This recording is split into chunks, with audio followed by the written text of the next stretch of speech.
শিল্পীরা আর করে খেতে পারবে না দুদিন পর। একই আচমকা এই কোন কথা বলে ফেলেন ইমন চক্রবর্তীর মতো একজন গায়িকা। রবীন্দ্র নজরুলের ঘরে হামলা, বাংলাদেশের সংস্কৃতির ওপর আঘাতে ক্ষোভ চরমে। হারমোনিয়াম তবলার ছাইয়ে ঢেকে গেল ছায়ানট, হতবাক গোটা শিল্পী মহল। শিল্পকে অসম্মান করলে ধ্বংস অনিবার্য। ছায়ানট হামলায় ইমন চক্রবর্তীর হুঁশিয়ারি এলো প্রকাশ্যে। শিল্পীরা আর করে খেতে পারবে না। ছায়ানট হামলায় ক্ষুব্ধ ইমন। বাংলাদেশে অশান্তির বলি সংস্কৃতি। সংস্কৃতির ওপর হামলা মানেই মানবিকতার উপর আঘাত। দুই বাংলায় প্রতিবাদ চোখে পড়ার মতো। দেখুন, বাংলাদেশের সাম্প্রতিক অশান্তির আবহে সংস্কৃতির উপর নেমে আসা আক্রমণ গভীর উদ্বেগের জন্ম দিয়েছে দুই বাংলাতেই।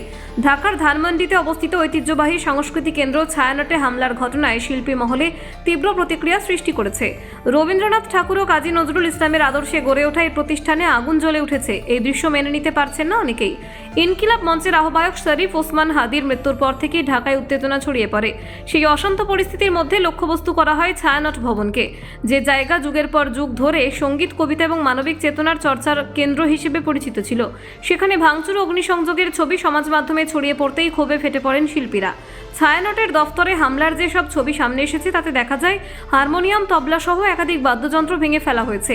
শুধু ভাঙচুরেই থেমে থাকেনি আক্রমণ, আগুন ধরিয়ে দেওয়া হয়েছে সংস্কৃতির সেই পবিত্র স্থানে।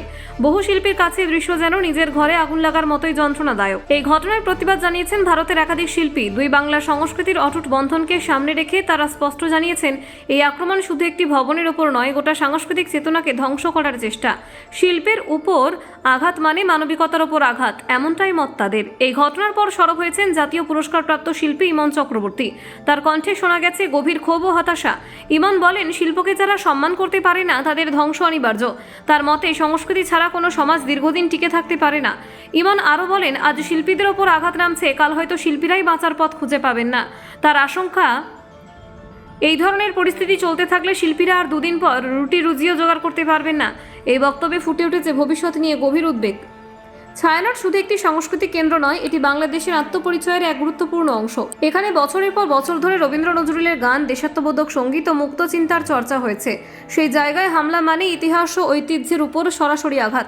দুই বাংলার শিল্পীরা মনে করছেন এই ঘটনা কোনো বিচ্ছিন্ন আক্রমণ নয়, বরং এটি একটি বড় সংকেত, যেখানে সংস্কৃতি এবং মত প্রকাশের স্বাধীনতাকে টার্গেট করা হচ্ছে। এই পরিস্থিতিতে চুপ করে থাকা মানে অন্যায়কে প্রশ্রয় দেওয়া।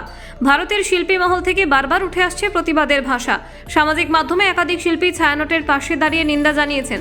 তারা মনে করছেন এই ধরনের ঘটনার বিরুদ্ধে আন্তর্জাতিক স্তরেও প্রতিবাদ হওয়া জরুরি। অনেক শিল্পীর মতে সংস্কৃতি এমন একটি শক্তি যা মানুষকে একত্রিত করে। সেটিকে ভাঙার চেষ্টা মানে সমাজকে আরও বিভক্ত করা। ছায়ানটের ওপর হামলা সেই বিভাজনেরই ভয়ঙ্কর রূপ বলে মনে করছেন তারা। এই ঘটনার পর সাধারণ মানুষের মধ্যে ক্ষোভ তৈরি হয়েছে। বাংলাদেশ ও ভারতের বহু মানুষ প্রশ্ন তুলেছেন, মতাদর্শের লড়াইয়ে কেন শিল্প সংস্কৃতিকে বলি দেওয়া হবে? কেন গান, কবিতা ও সুরের জায়গায় আগুন জ্বলবে? ছায়ানটের ভবিষ্যৎ নিয়ে অনিশ্চয়তা তৈরি হয়েছে। ব্যুরো রিপোর্ট, নির্ভীক বার্তা।